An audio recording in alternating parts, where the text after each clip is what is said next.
பொண்ணு அழகா பாடுற அலையன்ஸ் ஏதாவது பாக்குறீங்களா?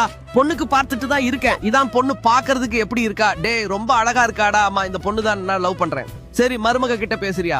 ஹலோ பேபி பேபின்னு கூப்பிடுறான். என்ன அழகா இருக்கு. ஹலோ ஆண்டி ஆண்டி சொல்லாதம்மா அத்தைன்னு கூப்பிடுமா. ஹலோ அத்தை மறுபடியும் கூப்பிடுமா. சொல்லுங்க அத்தை. பாட்டி உன்கிட்ட ஒரு விஷயம் சொல்லணும். பிபி டேப்லெட்ஸ் போட்டு இருக்கியா? ஆமா போட்டு இருக்கேன். அப்படின்னா ஓகே, பாட்டி கிட்ட நான் லவ் பண்ற பையனே இவன் தான். பாட்டி அதிர்ச்சி ஆயிட்டாங்க. அம்மாவும் பையனும் டைரக்டா பொண்ணுடா. அப்பா கிட்ட என் பையன் உங்க பொண்ணை லவ் பண்றான், உங்க பொண்ணுக்கும் இதுல விருப்பம் இருக்கு. இதை கேட்டுட்டு ஒன்னும் சொல்லாம வீட்டுக்கு போறாரு. வீட்டுல எல்லாரும் கன்வின்ஸ் பண்ணிட்டாங்க, உனக்கும் விருப்பம் என்னவோ அதுவே பண்ணிக்கலாம் பையனும்.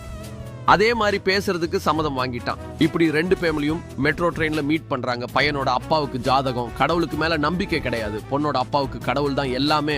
எல்லாமே ஜாதகம் பார்த்துட்டு தான் எதுவும் சொல்ல முடியும். பையனோட ஜாதகத்தை பார்த்துட்டு பொண்ணு உத்திராட நட்சத்திரம், பையன் ரோகிணி நட்சத்திரம், பாம்பு கீரியும் ஒத்தே வராதுன்னு அண்ணா சொல்றான்.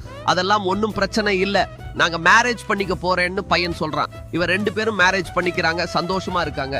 இப்ப இவர் சொன்னபடி பிரச்சனை வருதா லைஃப்ல இல்லையா அப்படிங்கறத மீதி கதை. இந்த கதை உங்களுக்கு பிடிச்சிருந்தா லைக் பண்ணுங்க.